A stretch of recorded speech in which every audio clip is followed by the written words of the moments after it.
Welcome back. Yay, it works. I'm so excited. So, now you can hear me. I have the mic and the phone and the speaker, and we're back. Yay, welcome back to What's the Word. Now you can actually hear my words. We are on Exodus chapter 3, Moses and the burning bush. Thank you for spending time with me. Don't forget to follow, subscribe, share, comment, build the, what is it called, the followers. I only have 6 followers still, but I'm very excited. So, yeah, I'm just gonna give you an update as far as everything going on.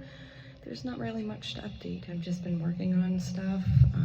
The city hall is trying to get a roof, and I met a friend, and I'm so confused, and God, if it's confusing, then it's not what it's supposed to be. So just pray. That's where I'm at right now. So it's been almost 2 weeks since I spent time with you guys. I didn't want to let it slip away, and like I said, I wanted to get it to be more regular. So here I am. Please tell me, like, interact with me, because then I get to, really want to do this, People are telling me that I'm inspiring them. I don't know why this table is shaking, but I just want to know how, and I want to know, your experience as far as your journey with God, and, what is your conversation or whatever, what is your beliefs, how has God helped you through anything. So this is faith-based. This is where we're at. Moses in the burning bush, right? He had to have faith to believe that it was God in the bush. We're gonna get into it and see what Moses was thinking. Do you know what Moses was thinking? Because the Bible doesn't interpret that, right? So the whole thing is the context, right? And you have to put yourself in the shoes of whoever it is writing the Bible while you're reading it. It's just like any other book. It's like putting a story to life, but in your own image, in your own thoughts, and your life experiences. That's why all of us have different opinions and experiences, because we've all had different experiences and different lives and different things that affect different people. We could have the same thing happen, but because we've had, different lives, different parents, different upbringings, it's gonna affect us different. So we're all the same, but in very many different ways. So one day Moses was tending to the flock of his father-in-law Jethro. And it says Moses' father-in-law went by 2 names, Jethro and Reuel, the priest of Midian. He led the flock far into the wilderness and came to Sinai. Hebrew Horeb, another word for Sinai. Horeb. The mountain of God. So Mount Sinai is the mountain of God. There are angels of the Lord There, the angels of the Lord appeared to him in a blazing fire from the middle of the bush. I love that, right? There, the angel of the Lord, right? Not angels or an angel. It was the angel of the Lord. Appeared to him in a blazing fire from the middle of the bush. Moses stared in amazement. Though the bush was engulfed in flames, it didn't burn up. This is amazing, Moses said to himself. Why isn't that bush burning up? Oops. Why isn't that bush burning up? I must go see it. When the Lord saw Moses coming to take a closer look, God called him from the middle of the bush. Moses. Here I am, Moses replied.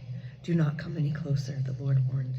Take off your sandals. This is why I think I like to be barefooted, because take off your sandals, for you are standing on holy ground. And I think the world is a holy ground. God made the whole world. Is it not holy because God made it? I love it. And we need to be grounded. In order to be grounded, we're energy batteries that need to be charged. And in order to be charged, you got to be connected to the earth. And in order to be connected to the earth, you got to take your shoes off.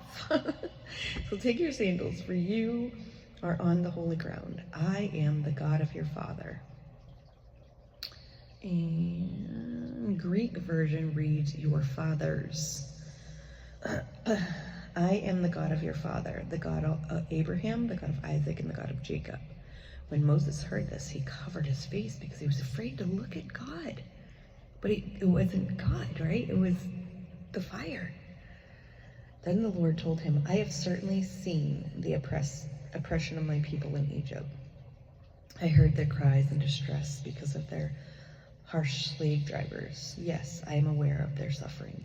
So I have come down to rescue them from the power of the Egyptians and lead them out of Egypt into their own fertile and spacious land. Oh, if only. It is the land flowing with milk and honey, the land where the Canaanites, Hittites, Amorites, Perizzites, Hivitites, and Jebusites now live. Look, the cry of the people of Israel have reached me, and I've seen how harshly Egyptians abuse them. Now go, for I am sending you to the Pharaoh. You must lead my people Israel out of Egypt. But Moses protested to God, who am I to appear before Pharaoh? Who am I to lead the people Israel out of Egypt? Say that again, sorry.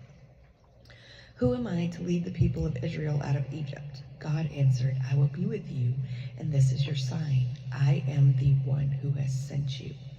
When you have brought the people out of Egypt, you will worship God at this very mountain, Mount Sinai, right?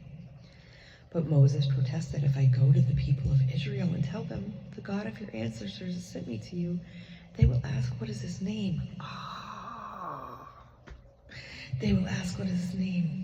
Then what shall I tell him? Ooh. God replied to Moses, I am who I am. And I was thinking that earlier. You got to know who you are and whose you are. Otherwise, this world is going to crush you. It's going to crush you. Like I said, I met a friend. I'm confused. I don't know what's going on, but I know who I am. And not only do I know who I am, but I know whose I am. I know who I belong to. I know he's not going to let nothing harm me. If it hurts, then it's not from him, right? So I am who I am.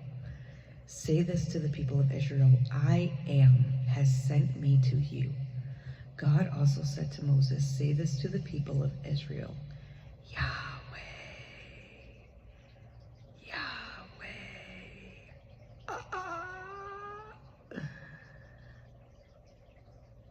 So it says too, it says, I am who I am, or I will be what I will be.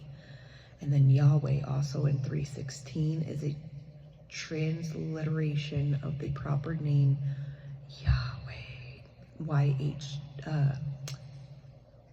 YHWH, I had it right. That is something rendered Jehovah. And this translation is usually rendered the Lord. Note the use of the small capitals. Oh, I love it so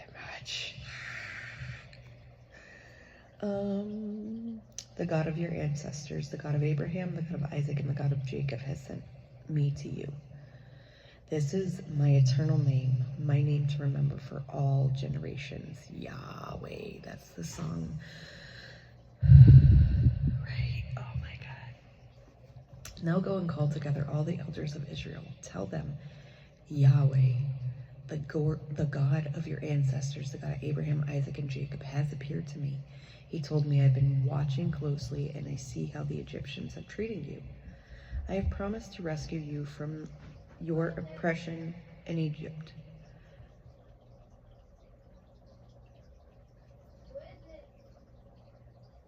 I will lead you to a land flowing with milk and honey, the land where the Canaanites, Hittites, Amorites, Perizzites, and Jebusites now live.